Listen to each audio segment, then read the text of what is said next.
Right now, Dr. Cara Christ, the director of Arizona's Department of Health Services, is about to give a briefing on the coronavirus pandemic right here in Arizona. Let's listen in. Okay. There we go. Well, you guys missed the most important part. I'm Dr. Cara Christ. I'm the director of the Arizona Department of Health Services, and I really want to thank you for joining us today. We continue to work on vaccine distribution in Arizona, and I wanted to about vaccines, how much we are continuing to get, and our ongoing plans for Arizona. Before I begin the presentation, though, I want to remind everybody that there's still a long way to go before we have enough vaccines for everyone who wants one. Until then, it's important that whenever you are with people that you do not live with, that you are wearing a mask and staying physically distanced. I'll take you through some updated information about vaccine and distribution, and we'll leave plenty of time for questions at the end. So there are some exciting updates about COVID-19 vaccine that we wanted to go over. The federal government enacted Operation Warp Speed to deliver tens of millions of doses by the beginning of 2021. Right now, there are two COVID-19 vaccine manufacturers that are expected to produce. Yes. There's audio, but not from her mic. Is there audio now? Is there audio now from her mic? Can you do a test? We're testing. Sorry, everybody. 1 second. Okay. Is that better? There we go. Is that good? How about now? We're testing. Can you hear it now? Does this work? Is that? Can you hear it? I'm showing audio on my end now, still not hearing. Okay, can you still hear me? Okay, perfect. All right. So we are, to date, 2 COVID-19 vaccine manufacturers are expected to produce the first doses of vaccine that will be available, and that's Pfizer and Moderna. Both the Pfizer and the Moderna vaccines will require patients to receive 2 doses of the vaccine, either 21 or 28 days apart, to be considered fully vaccinated. I want to remind everybody that while some protection will be obtained 2 weeks after the first dose, full protection will not be achieved until 1 to 2 weeks after the second dose. So that second dose is very important. And it will be important for everyone to continue taking precautions even after being vaccinated to ensure that we are protecting our loved ones and those around us. We anticipate that there will be approximately 40 million doses of vaccine by the beginning of 2021 and hundreds of millions of doses available by mid-spring. Importantly, there are no clinical trials yet conducted in children or pregnant women, so the vaccine will not be included in our phases at this time. As we get more information, we will be adding information about kids and pregnant women. So based on current information, the FDA's Vaccine and Related Biological Products Advisory Committee met yesterday on December 10th to discuss the data to determine if Pfizer vaccine may be effective in preventing COVID-19 in individuals 16 and older, and if the known and potential benefits of the Pfizer vaccine outweigh its known and potential risks. Based on the data, the FDA has indicated that they will proceed with rapidly issuing the EUA and has told the CDC to start preparing. We anticipate the EUA being approved either later today or tomorrow on Saturday. Once the EUA is approved and the ACIP recommendations are finalized, vaccine can be shipped to the states within 24 hours. We are currently anticipating that the first doses of vaccine will arrive between this coming Monday and this coming Wednesday. FDA has also scheduled a meeting of the Vaccine and Related Biological Products Advisory Committee on December 17th to discuss the emergency use authorization of a COVID-19 vaccine from Moderna. If this EUA is issued, we expect the first doses to arrive the week of December 21st. Again, just to look at what ACIP recommended, ACIP recommended prioritizing healthcare personnel and those residents in long-term care facilities, moving into essential workers in phase 1B, and then phase 1C is adults with high-risk medical conditions and adults that are over the age of 65. And again, they want to make sure that states are considering a fair and equitable distribution, that we're maximizing the benefit and minimizing harm, and that it's a transparent and evidence-based strategy. So the next steps that we are waiting for, we had the VRPAC met on December 10th to discuss. We are anticipating that the EUA should be approved any day now, and that the ACIP recommendations should be finalized. And then we anticipate the first doses of vaccine arriving at the beginning of this coming week. And then we will wait to hear what the FDA's review of the data shows and if they'll be willing to issue an EUA for Moderna. So while we don't know exactly when we'll have enough vaccine available for everyone who chooses to be vaccinated to get vaccinated, we do know that next week we should start receiving the first doses of vaccine. And we've gotten more information on our vaccine allocation. So based on our current information, we're expected to receive a total of 384,350 doses. And that's going to come in the two different types, Pfizer and Moderna. For the very first week, we are only getting Pfizer doses.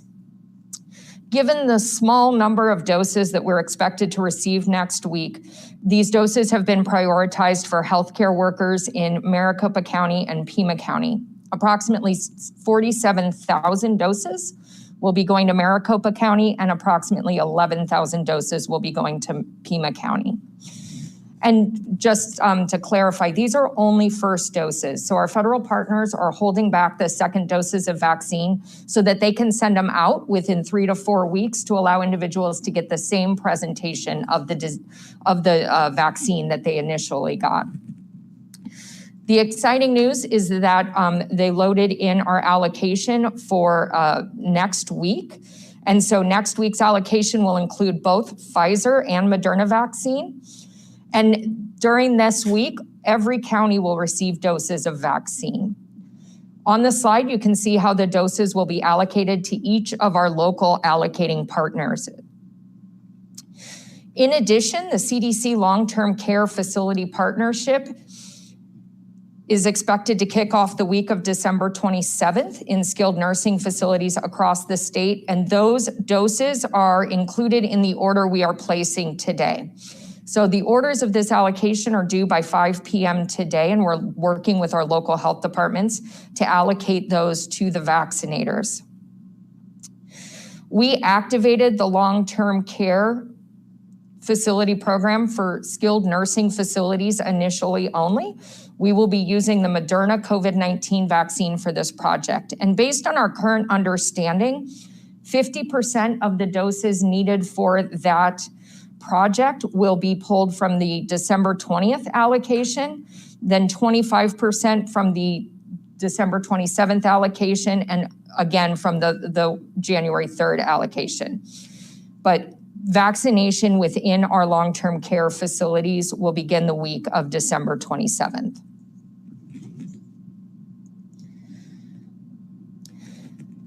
So we're very excited that we had a large number of our long-term care facilities throughout Arizona sign up for the CDC Pharmacy Partnership for Long-Term Care. The CDC partnered with Walgreens, CVS, and other pharmacy chains to support the vaccination of the staff and the residents in long-term care facilities. In Arizona, this will include skilled nursing facilities, assisted living facilities, and some group homes. This partnership will allow them to be vaccinated either at their place of profession if it's the staff, or where they live if it's the resident. And to date, over 2,000 skilled nursing and assisted living facilities intend to participate in the program. We continue to recruit and onboard providers to serve as vaccination in our vaccine distribution efforts. On September 4th, we rolled out the pandemic vaccine provider onboarding tool that was intended to facilitate identification and enrollment of healthcare providers who were interested in serving as COVID-19 vaccinators. Our vaccine providers are not just limited to doctors and nurses. We have a number of other types of healthcare professionals, including EMTs and pharmacists, that will be partnering up with us statewide to administer vaccine. And as of this week, over 1,200 providers have started the onboarding process, and over 500 have completed the process and are approved to receive vaccine. We're getting a lot of questions about how people can help, especially if they are licensed healthcare personnel. We do have a volunteer recruitment process. So those volunteers that are interested in serving as COVID-19 vaccinators to support the staff or those existing sites are encouraged to register at AZDHS VIP. This is our volunteer program for credentialed individuals. You should sign up for the COVID-19 group if you are interested in working on one of the missions. And we, from time to time, will send out calls for volunteers for specific missions. You either get an email or a phone call, and it's completely voluntary. You can choose to take it, or if other things are going on, you do not need to respond to that. But we would highly encourage any health professionals that want to assist with this process to sign up for the volunteer program. I'll go over the vaccine prioritization. I know I touched on this last week. We do facilitate here at the department a very similar committee to the FDA's. Ours is called the Vaccine and Antiviral Prioritization Advisory Committee. And it's really to make recommendations to the state about how to prioritize limited doses of vaccine or of a medication in a fair and equitable manner. So they review the federal guidance, they look at what ACIP is recommending, and they make recommendations for how the state should prioritize the initial doses of vaccine. So to briefly touch on it, phase 1 has been identified. Phase 1A will be the first group of, or the first populations to receive the vaccine. It includes healthcare personnel and support occupations, emergency medical services providers, and long-term care staff and residents. Phase 1B will be essential workers with teachers and childcare workers and public safety occupations that will be prioritized, followed by the rest of the essential workers. And then once we've vaccinated a good percent of that population, we will move into the high-risk populations, which include our adults with high-risk medical conditions, adults that are over the age of 65, and those that are living in a congregate care setting.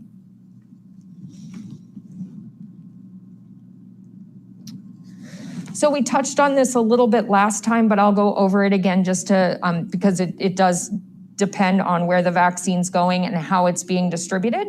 So Arizona is a home rule state, and each county and tribal health department reports to its local governing authority.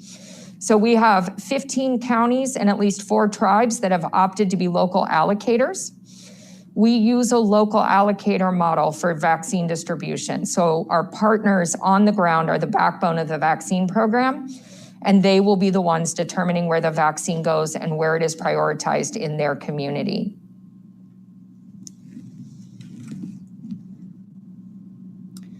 So just a quick overview of the vaccine distribution process. So the federal partners announce the number of doses that are available for the state in order to order in a given week. We divide this up based on the priority population among the various local allocators.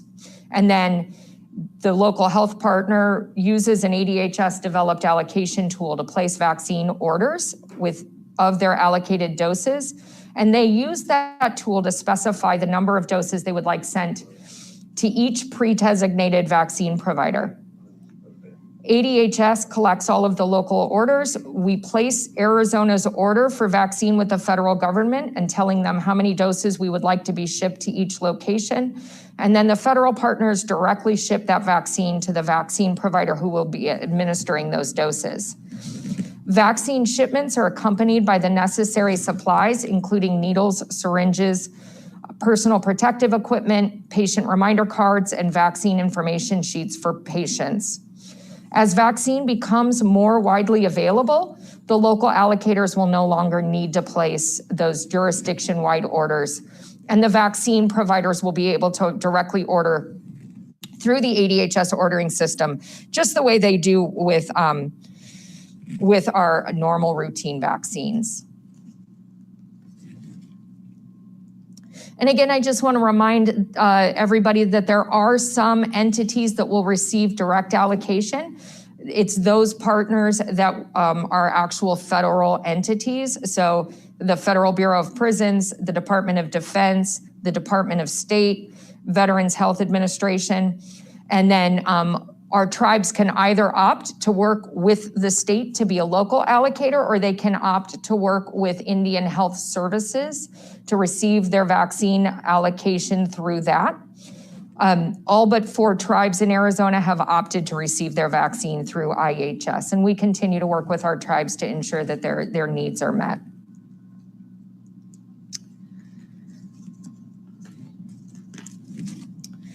So each local jurisdiction is responsible for establishing their initial vaccine sites in partnership with local providers. So for most cases, a small number of regional sites will be operational to provide vaccination for our healthcare workers in the phase 1A priority group. For example, Maricopa County will activate regional points of distribution or dispensing, or they're also called pod sites, throughout the county for the phase 1A groups. So over the next several weeks, this will include 5 drive-through vaccination sites across the county. Healthcare workers will be notified by Maricopa County how they will be able to get a appointment and be able to to schedule their vaccination appointment. Pima County will be initially activating 2 pod sites to provide centralized vaccination for their phase 1A population. And as we expand to the other counties the next week, the operations may vary slightly depending on the jurisdiction. As additional vaccine becomes available and we open up the eligibility, strategies are going to look different across the different jurisdictions. Some may use employer-based vaccination clinics. Some may use, again, those high throughput mass vaccination clinics. When vaccine is more widely available to the general population, more and more healthcare providers will have allocated doses of vaccine. And so the local jurisdictions will use an array of mechanisms to communicate with community members on what phase they're in, on local eligibility for vaccine, and where those vaccine locations are located. We are committed to making as much information about the vaccine sites as possible available on our website. So similar to information about COVID-19 testing sites, we will communicate what phase the state in a whole is and where people can go get vaccinated.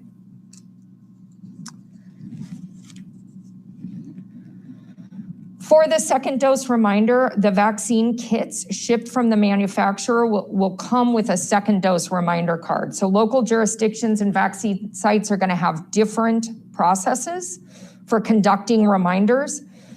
Some of them will be scheduling second appointments when the patients arrive for their first appointment.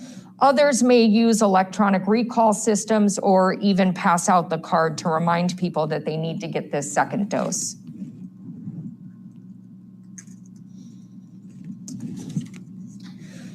So under Executive Order 2020-57, providers in Arizona are required to report information to allow AZDHS to monitor the rollout of the program and determine the vaccine coverage among our population. And this specific information includes patient information, vaccine product information, such as the manufacturer and the dose number, the route that it was administered, the date of the immunization, information about the facility that's providing the vaccine, and then the priority group that the patient is in so that we can monitor the coverage through that priority group. AZDHS has also signed a data use agreement with the Centers for Disease Control and Prevention so that we can share limited aggregate data with them so that they can do appropriate follow-up and allocation. As we get this information, it's going to allow us to ensure that we're reaching our underserved populations and our high-risk populations. And it will also provide information on the individuals so that we can make sure they get the appropriate second dose at the right time. We're also in the process of finalizing our Arizona vaccine management system. This system will allow for pre-screening, appointment setting, and vaccine reporting. It will also allow for second dose reminders for people who have scheduled through the vaccine management program. It's currently under user testing and our partners are undergoing training. As of today, we are anticipating that this system will be ready to go live on December 14th.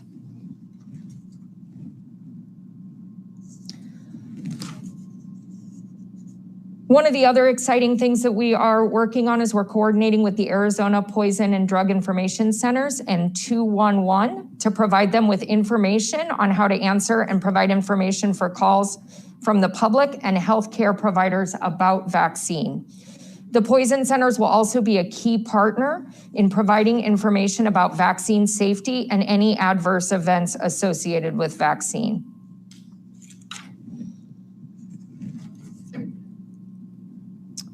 And we've engaged with a partner organization to conduct surveys of healthcare workers and the general public to better understand their perceptions about COVID-19 vaccine, their intentions to be vaccinated, and their trusted sources of health information.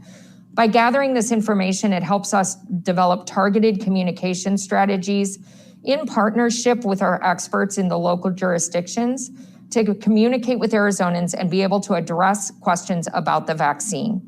Because we need as many people as we can to roll up their sleeve and get the vaccine. And we also need to let everybody know that the vaccine is safe, effective, and it's for everyone's benefit. So the surveys went out to both healthcare providers and the general population and included questions about vaccine confidence, hesitancy, and trusted sources of info. We received the data back, the healthcare providers. And the survey was promising. It identified that 55% of healthcare providers were likely to get the COVID vaccine based on what they knew right then. 37% were unlikely and 8% were undecided at that point. The key takeaways of our surveys showed that most healthcare providers are willing to take the vaccine. Some of them were worried about being the first to receive the vaccine. They felt that if a vaccine, the more concerned that somebody is about personally contracting COVID-19, the more willing they are to take the vaccine.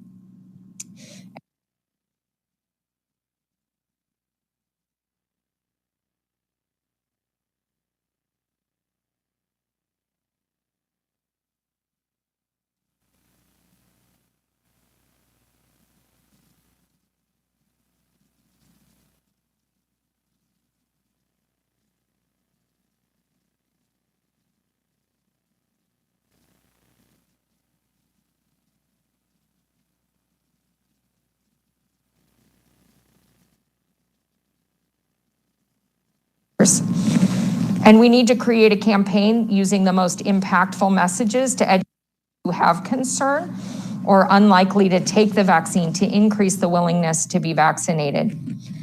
Messages from somebody who already took the vaccine was also one of the best confidence boosters for healthcare providers. So encouraging those who have been vaccinated to discuss the vaccination with their colleagues may help improve vaccination coverage. So as a brief summary, Arizona's initial vaccine allocation should be arriving the week of December 15th. Arizona's Vaccine and Antiviral Prioritization Advisory Committee convened to recommend a state allocation plan based on a local allocator model. This now has been posted on our website, and you can see the recommendations. Executive Order 2020-57 provides more information on vaccine reporting requirements for providers, and a vaccine management tool will be available starting next week. And the AZDHS COVID-19 vaccine webpage is live with updated FAQs, and additional training resources will be available through our immunization program and through the Arizona Partnership for Immunizations. And I am happy to take any questions. Thank you for joining us today. Okay, thank you, Dr. Christ. Our first question is from Cody Lee in Yuma. I hope I've successfully unmuted him. Let's see. Oops, hold on. Hello, Dr. Christ. Thank you so much. I am here in Yuma with KYMA. I have a question real quick about the allotment that we're getting here in our region. We're getting about 4,800. Why is that amount? It seems to be low, but could you give us where that number is coming from your perspective? Sure. So when the program gets the number of doses that Arizona is expected to get on the whole, they allocate it based on the specific priority population that's being addressed. So in this case, they looked at the healthcare worker population within each county. And so if Pima County had 25% of the healthcare workers in the stations while we're in phase 1A. So it has to do with what the population of Yuma County is, and it's an ongoing allocation. So moving forward, we expect weekly allocations in order to be able to continue vaccinating more and more people each week. All right, thank you so much.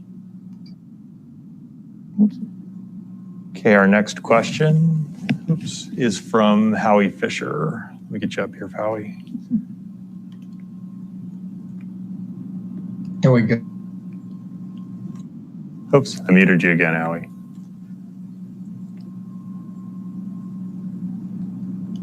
One more time.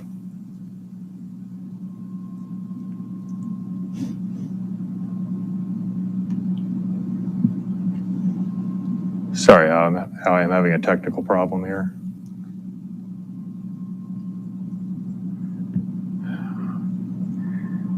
Howie, let me get you next. I'm going to try Rachel Weingang next.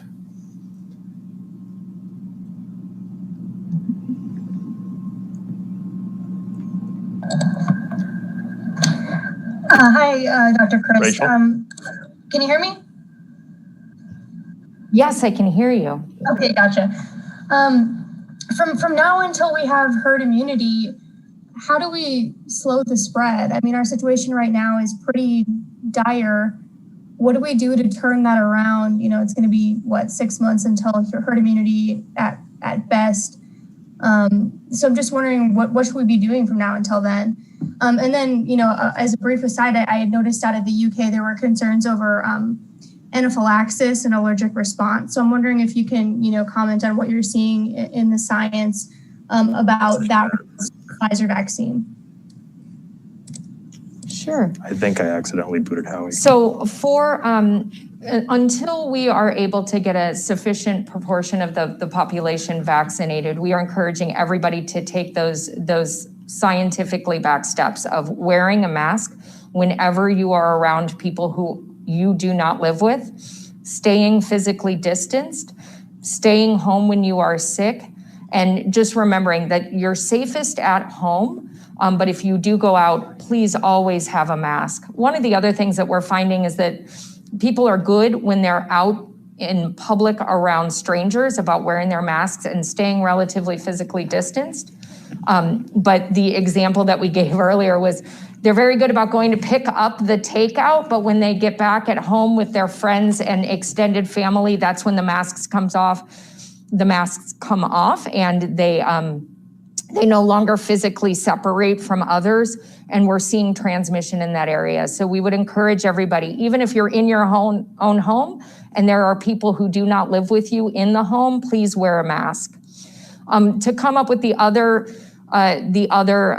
second part of your question, Rachel, there is the safety profile so far reviewed looks very good. We do always know that an allergic reaction is a potential side effect of vaccine. We're continuing to monitor what the UK is experiencing.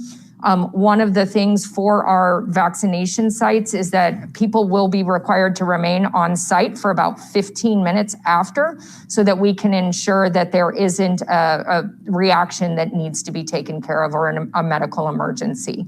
And then we will be reporting any adverse reactions through VAERS, or the healthcare providers will also be doing that, so that we can make sure that we're identifying any common themes. But so far, the safety profile looks really good.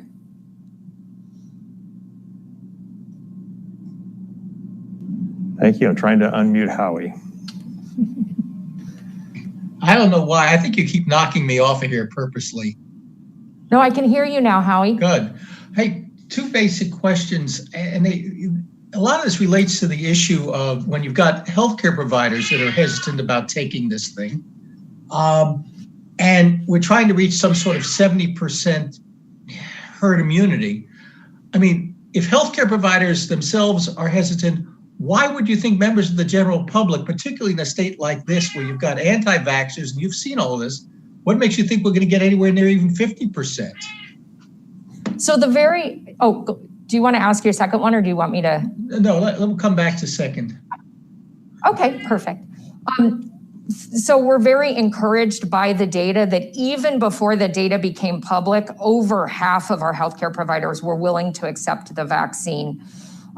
We will work with our healthcare providers to continue to answer any questions, to provide data that's available, and to encourage everyone to get the vaccine, because it's very important, one, for their protection, but also then to be able to encourage and communicate that to the general population. We know that there is vaccine hesitancy out in the community, but we do need to achieve high levels of vaccination in order to be able to protect the community. So we will be working with our healthcare providers as well as our local community partners to ensure that that we get as much vaccination going as possible. And your second question, Howie? Perfect. Okay. Can we ever get to 70%? I know we asked this, my colleague Bob Christie asked this last time. We seem to have just glossed over that. I mean, what's your realistic percentage of where we're going to get to? So we would like to get to 70% or even higher. Flu vaccine varies with our uptake. Sometimes we'll fall anywhere between 37 and 50% of the population getting vaccinated. It may fall somewhere in there. We may have like a 40 to 70% vaccination rate. And we are going to keep working and, communicating to our local communities about the safety and the efficacy of the vaccine. And we'll keep monitoring to see what our coverage is in Arizona. Okay, next up is Peter Seymour from KTAR.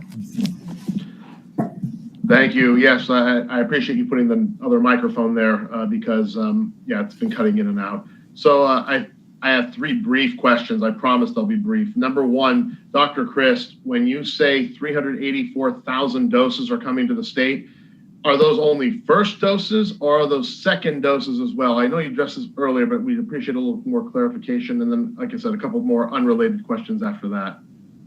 Sure. So the 384,000 doses that are coming are the first doses. So the federal government is sending us those doses and holding back the second dose.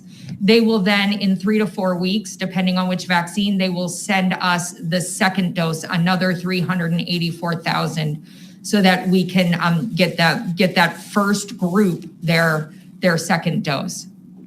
Got you. What's the lag time between getting the doses in Arizona and administering them? When they get on the ground here and then getting the providers and getting them into people's arms? So we're hoping that when we receive the total allocation that our vaccination clinics, it will likely start with about 4 of the pods statewide. We would like to have those operational within 24 to 48 hours. So 24 to 48 hours, once they arrive, they're distributed and they're in people's arms. So less than a 2-day turnaround, perhaps. Yes, so that's what we're looking at. We're looking at receiving the doses sometime between the beginning to middle of next week, and we're looking to start vaccinating middle to end of next week. Last question, I promise. How does the state qualify volunteers to administer shots? You touched on this earlier, but a little more detail would be much appreciated. Right, so that vaccine, that's a great question. So that ESAR VIP program actually goes in and verifies the credentials of people who are volunteering to sign up. And then based on their credentials, we'll prioritize them based on the activities. So we will verify that that person has a valid nursing license or a valid doctor's license in order to be able to practice in the state of Arizona. And so when our partner organizations request volunteers, they know that they are getting licensed and eligible providers to be able to provide whatever service they're asking for. So they need licenses, whether they're doctors, nurses, or other type of healthcare provider, to provide a vaccine? No, so that's, so that's how the system overall works. You don't need to be a licensed, you need to have a licensed person overseeing the administration site. But we are working with pharmacists, with EMTs and first responders, and then doctors and nurses are all eligible to give those vaccines. Thank you very much. Yeah. Okay, next up is Cameron from 15. Okay. Hi, Cameron. Hi, Dr. Chris. Just wanted to ask you about the reordering process. So obviously a lot of this is going to hinder on how much supply we have, and obviously that it keeps coming for us to continue to vaccinate folks. So is there a designated day when vaccine will be reordered? How will these providers let you know how much they have left versus what they need? Is there a number that they would hit, that they would say, okay, it's time to reorder, we have only another 970 doses, or what that number would be? And is there a max to reorder, especially once private providers are ordering? So we manage our state's vaccine inventory for the Vaccines for Children and Vaccine Adults program through our ASIS program. So that's the Arizona State Immunization Information System. So that's our registry. Providers are in there. They track and monitor the doses in that. The department can see what those providers have. That's part of the onboarding for providers who want to provide COVID-19 vaccine. So we'll be monitoring that and approving the orders. So if a provider still has a large number of doses that they haven't given and they place another order, we may call them to find out why they didn't use the initial doses, or if they've got some kind of big event planned that they need additional doses. And then we'll be watching and working with our county health departments, who initially will be allocating it out, and we'll be making those orders. What we understand that happens is the drug manufacturers will be notifying the federal government over the weekend of how many doses they have. That should go live in our system at the beginning of the week. We will work with our local allocators to try and get that out Tuesday or Wednesday so that we can make sure that we meet that 5 p.m. deadline. That appears to be how it's worked the last couple of weeks and how they anticipate it working for the next couple of weeks. Next, we have Wendy Redmond from Tucson. Hi. Hello, Dr. Christ. I have 3 questions for you, if it's okay. The first one is, we talked about this a little bit last week, but for out-of-state people, even for out-of-country visitors, we get a ton from Canada. You mentioned that they can get the second dose here, but a lot of questions about, can they get a first dose here? And then also, to go along with that question, how do we prioritize them versus Arizonans to make sure that we have enough doses? So yes, out-of-state residents or out-of-country residents or people who are in Arizona will be eligible to receive vaccine, both the first and second doses. Especially, they would be prioritized not based on their residency status, but based on what priority population they fall into.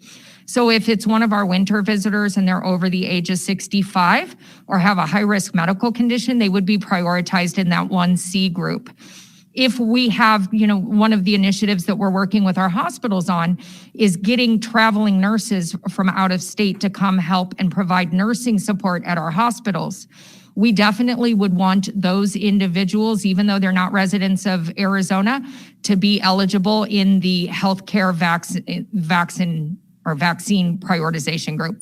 So they would be included in the 1A if we are able to be able to contact them and reach out. So we're working with our healthcare systems, but that's how we would prioritize it. Okay, great. My second question, how are we preparing our hospital staffing situation as we give our frontline medical workers this vaccine in just a couple of days, knowing they could be out for a couple of days with a fever? And a lot of our hospitals, as you know, here in Pima County are at or near capacity, and it's really all hands on deck. So it's kind of hard to think about losing a significant number of them for a day or two. Yes, and that is a concern. We've been working with our healthcare partners to discuss the need to stagger their healthcare workers. So you probably don't want all of the emergency room physicians going in at the same time to go get their vaccine, because we know that there are side effects. Development of a fever, feeling kind of run down, that's your body's normal response to an infection. So it does that when you get vaccine. So these are normal anticipated reactions. But with a fever, we would not want a healthcare worker with a fever at work, even if we suspected it was due to the vaccine. So we are working on bringing in those additional nurses. I think we have 300 nurses coming into the state over the next couple of weeks to make sure that we've got that support and those additional resources in case our healthcare workers, the other thing that we're hearing is that our healthcare workers are also coming down with COVID-19 because it's in the community. And so we do know that we've got call-offs. We know that we're going to be adding to that with the vaccine efforts. But for a short period of time, it's worth it to get this population vaccinated as quickly as possible.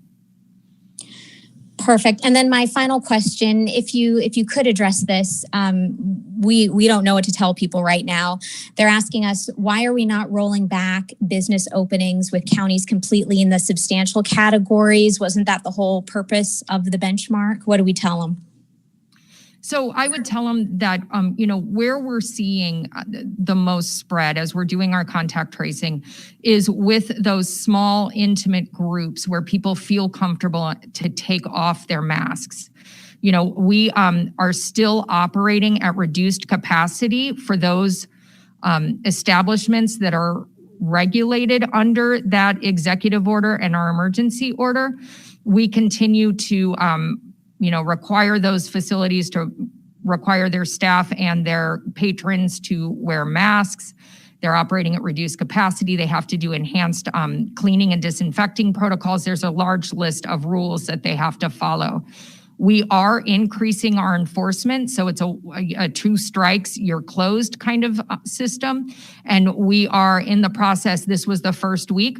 We had 4 establishments that were given a 1st strike notice. Next, we have Randy Gruen. I hope I pronounced that right. Actually, Randy Gruen looks a lot like Matt Gelker from Fox 10. I'm using his computer. I'm using his computer. But hi, Dr. Christ. How are you? This might be a more so of a technical question here, and if you want to reduce it to Maricopa County, that's fine, or go statewide. But I imagine that you guys have a number for how many people might fall into phase 1A. I imagine you have some sort of ballpark. Can you share that with me? Yes, I sure can. So again, these are going to be ballparks based on like the number of people we anticipate the National Bureau Census. If you look at our website, we have posted this document, which is the recommendations from VAPAC.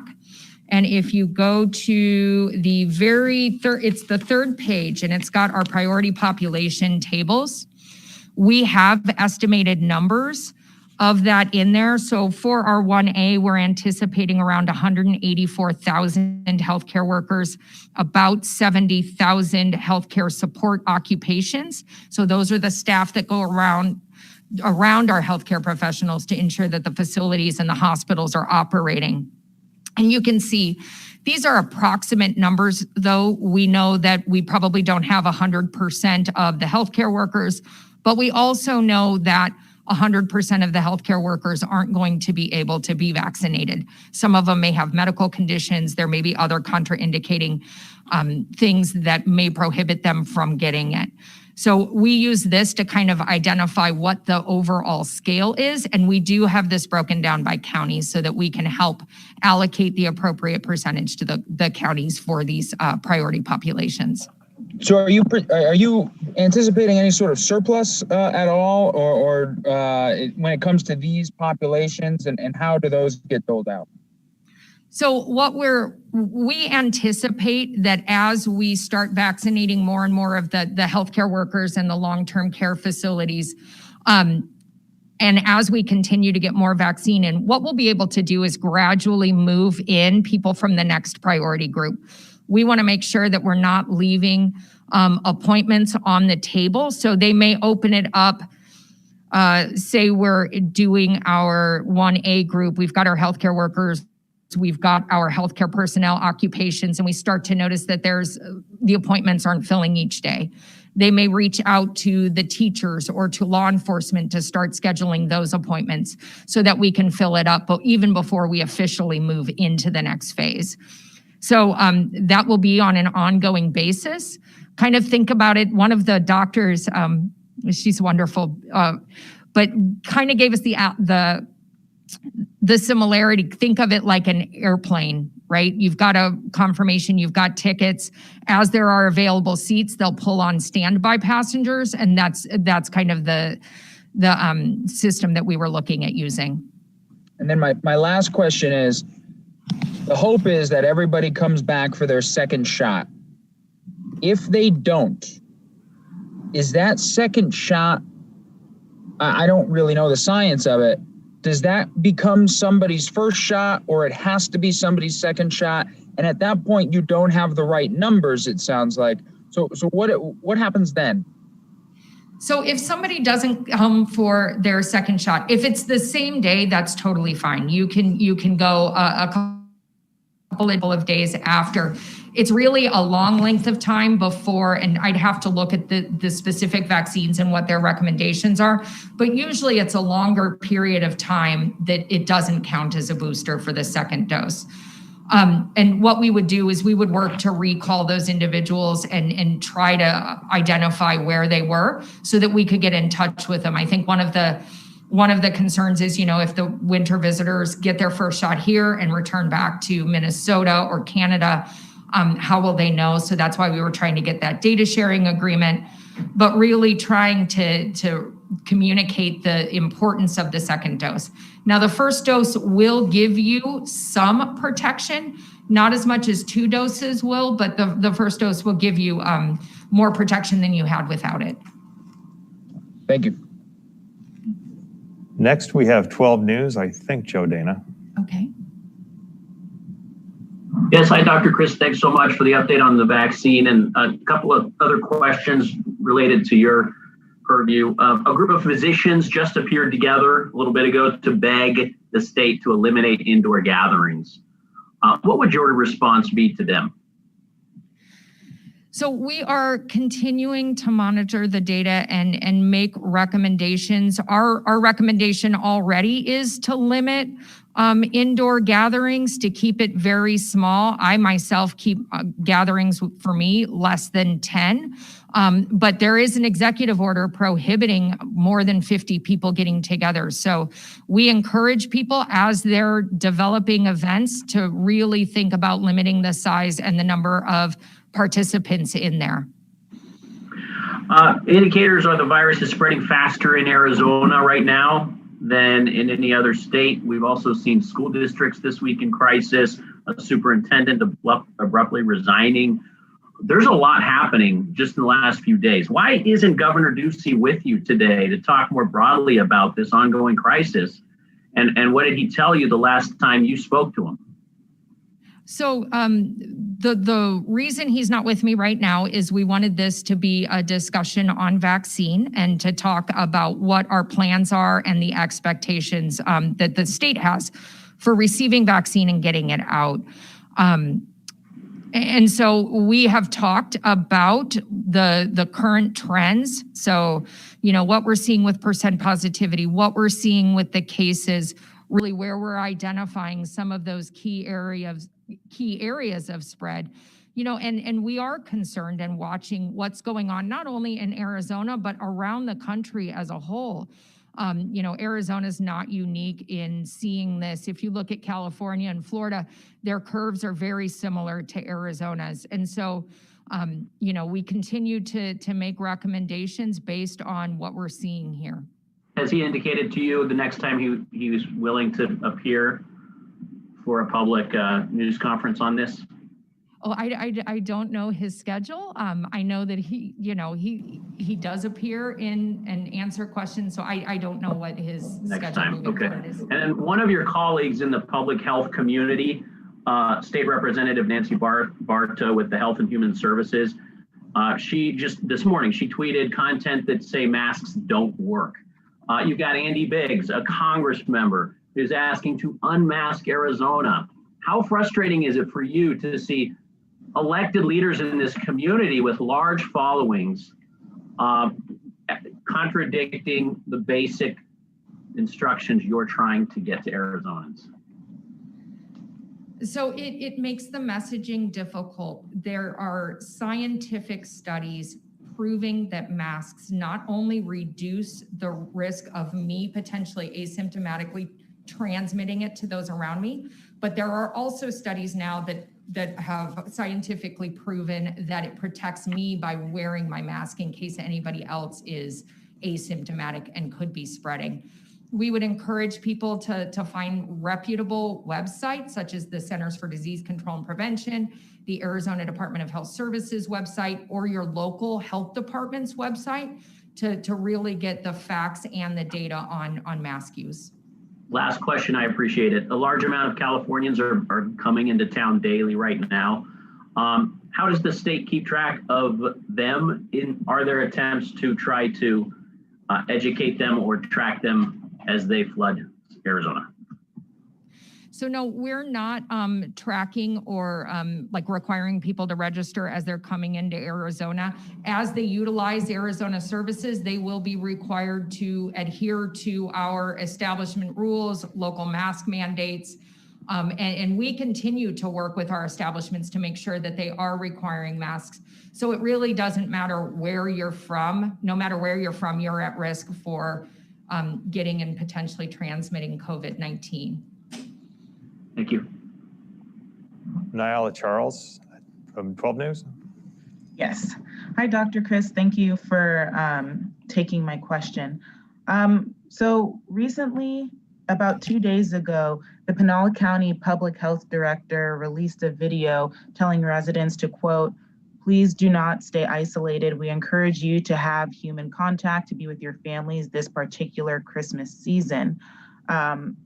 Now, she, along with the sheriff's office, is pointing at mental health issues increasing because of COVID mitigation efforts. So it seems that's the reasoning they're giving, but do you agree with that statement?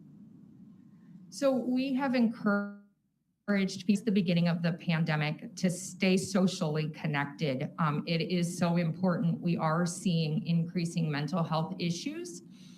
So we would encourage, find unique ways to make sure that you're connecting with your friends and family, but at the same time, keeping them safe. So if you want to get your family together, absolutely do so. If they don't live with you, just make sure you're wearing masks and that you're staying physically distanced, but you can still be together in the same location. We would recommend keeping those groups small. So maybe if you have a large family, maybe you do multiple groups of less than 10 people wearing a mask. And you can always encourage those that are high risk or potentially recently exposed or currently sick to attend virtually so that you can still see them, you can talk with them, they can see everybody, but they are safe. As we continue to get additional vaccine in the state, that's kind of the light at the end of the tunnel. It's still several months off, but we just want to make sure that we're protecting Arizonans. So do you feel like that can be done in a responsible way, given the messaging after seeing the increase in COVID cases that we've seen since Thanksgiving, for example? So it can be done in a responsible way, and it's really limiting the size of your groups and making sure that you are following those mitigation strategies of masking up, staying physically distanced, and washing your hands or using hand sanitizer. I know that when I'm around, even when my family's there, I always have my hand sanitizer on my belt or my purse so that I always have hand sanitizer available. And so there's little tricks like that that you can do to try and keep you and your loved ones safe. Okay. Next up is Kathy Ritchie from KJAS. Hi, Kathy. Hi, Dr. Christ. How are you? I'm good. How are you? I'm well, thank you. I do have a question about the long-term care community. I understand that the vaccine, while it has been tested on older individuals, 65 and older, it hasn't specifically been looked at in individuals who reside in long-term care who typically have other underlying health conditions. I'm just wondering, how are you communicating to residents and their families about this vaccine? Because if it were me, I would be concerned about that. And then also, how are you addressing potential staff concerns? I've seen comments on social media from CNAs just expressing concern because, the vaccine came quickly, even though the science has been around for a while. They are at the front of the line, and it's a real concern. So I'm curious how the state is working with communities to educate not only families and residents who may have other underlying health conditions, but also staff, and ensuring that it'll be okay if that's the case. Yeah, so we're developing communication that's targeted to our healthcare workers and the general population. Obviously, our residents at our long-term care facilities are a high priority because they are so vulnerable to this disease. So we'll be working with our pharmacy partners to ensure that information is getting out. By law, they have to give out what's called a vaccine information sheet that provides the information about the vaccine, the disease that it's preventing, what the potential risk factors are, what the potential adverse impacts are, and how to report that. So that people have all of the information that they need in order to be able to make that informed decision. We are not mandating vaccine for anybody, so people can decline. It's not going to be a mandate in these facilities. And even if they don't get it the first go around, that doesn't mean that they're prohibited from getting it once we move on to the phases. Those individuals will always remain eligible if they do decide to come back. But we would encourage them to look at websites such as the CDC's, the FDA's, our website, if they have questions, or to reach out potentially to Poison Control, 211, or the FDA's call center if they have specific questions about the vaccine. And just a quick follow-up, thank you for that. I know somebody had asked a question about medical personnel developing a fever and possibly being out as a result. As you know, long-term care facilities have always suffered from a not very deep bench when it comes to their caregivers. Are there plans in place to have caregivers, CNAs available should staff take the vaccine and become sick as well?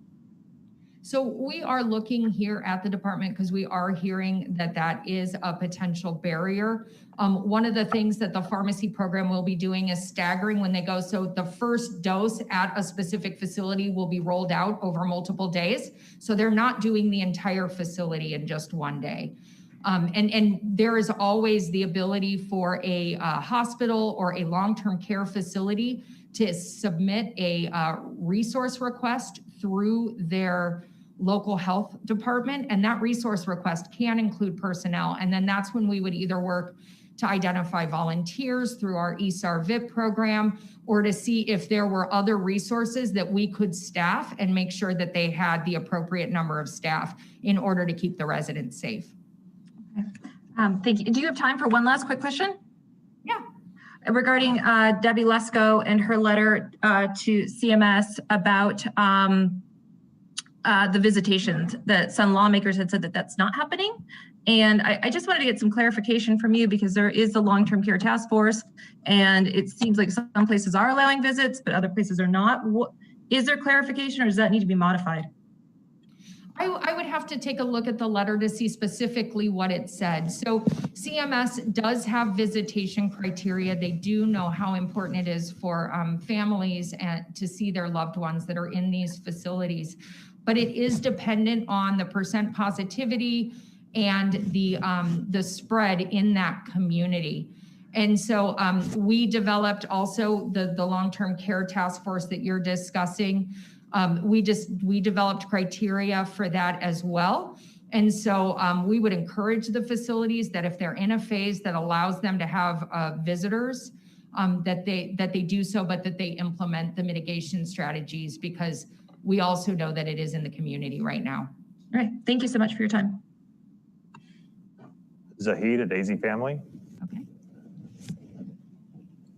Actually, it's Dennis Welch with AZ Family here. I'm using my boss's email here today. So, second one. And so, Dr. Chris, I do want to follow up. I mean, you know, you start looking at the data here in Arizona with the spread of the virus. It's growing exponentially, you know, leading the country and whatnot. But earlier, I believe it was Rachel who asked you, you know, what's the next step? You basically said it's more of the same. You said, wash your hands, keep your distance. It's, you know, it's the same mantra we've been hearing over and over. It's clearly, it's not working because we are seeing this spread. What are you recommending to the governor to mitigate this spread in the meantime, while this vaccine can take hold? And what are you specifically, you know, advising him or asking him to do? And if you haven't requested anything, you know, to any more mitigation measures, why haven't you? So we are working. So there's several strategies that we are looking at as a multi-pronged approach to try and bring the infection rate back under control. So I told him one of the things that we really need to do is enforce the utilization of those mitigation measures, because we need our establishments or places where people can congregate to follow those so that they can reduce the risk. One of the other things that we've talked about is limiting where people can congregate without those mitigation strategies. And so that's what resulted in the executive order that requires the cities and towns to post the plan so people can see if the event that they're going to that's over 50 people has mitigation strategies in place and how they're going to enforce that. And then they're reporting that to the department so that we're aware of what events are going on, and we can include that in the contact tracing. What we are identifying is it's those small intimate gatherings when we're doing our contact investigation where we're finding transmission, and that is a very, very difficult place to either regulate or enforce in people's homes. And so that's why, again, you know, you'll hear me say about the masking up and making sure that you're staying physically distanced, because we're not tracing a lot back to some of those other congregate settings. Would you say that campaign has been a success given where we're at right now, the encouragement of the mask up campaign, or do you think we need more than where we're at now? You know, I think it worked so well previously. And I think what's happening is people are letting their guards down in what they consider familiar, trusted places. And I think we need to remind everybody that when they are with people that they do not live with. And that has we've gotten stronger about that recommendation. Before it was, if you're in your home and you know, you don't need to wear a mask. Well, now it's, if you're in your home and somebody else is in your home that doesn't live there, everyone needs to be wearing a mask. And so again, you're looking at places that are very difficult to enforce or to require masks be worn. So that makes it difficult. And final question, you know, millions of dollars have been shelled out from the governor's office to hire more staff for hospitals. Again, if you could just repeat how many people we need for the hospitals you want to get and where we're at in the situation, given all the competition for healthcare workers across the country. That's a great question. So there's a couple of phases that we're working on concurrently. So we are bringing in about 290 nurses. That was remaining funding from over the summer. We started on that. But we're also concurrently working on bringing in an additional 500 nurses in order to meet the needs. We also provided financial assistance to our big receiving hospitals because they indicated that they didn't have as many issues trying to recruit staff, but because it was getting so competitive and so difficult, that they needed the additional funding would help them be able to support the bigger increase. And so we've been working on all three of those concurrently. It sounds like Banner was able to bring or identify a number of individuals that are coming in, and we will have 300 of those total 800 coming in within the next couple of weeks, and with more to follow. So in the next couple of weeks, we should have more resources here in the state. Thank you very much, Doctor. Our last question is from Jonathan Cooper at AP.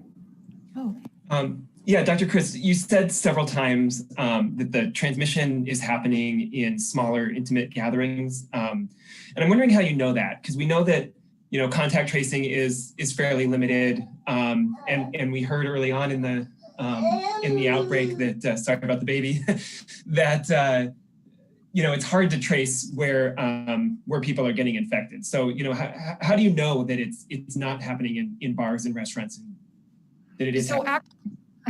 Yeah, so that it is interesting, especially since we anticipate, you know, data from the CDC shows that approximately 50% of those are coming from asymptomatic individuals. But when we are doing contact tracing, and our contact tracing has actually grown, or a contact tracing program in Arizona has grown significantly since the summer. So here at AZDHS, and this does not include all of the resources in the counties, we've brought on 600 people to do contact tracing. So we are following up with cases. We are following up with their contacts to identify potentially where they've been, who they've come into contact with, and then for those contacts to make sure that they're not sick, that they're actually doing okay, and give recommendations on what they should do if they do become sick. So we are identifying some of those smaller household gatherings. We're identifying, you know, sports as potential source of transmission. It's harder in a restaurant because you may not know how close you came. So we continue to utilize like the national data for that, but we are identifying some of those sources of infection. Okay, everyone, thank you. And thank you, Dr. Christ. Well, thank you everyone for joining us. We really appreciate it.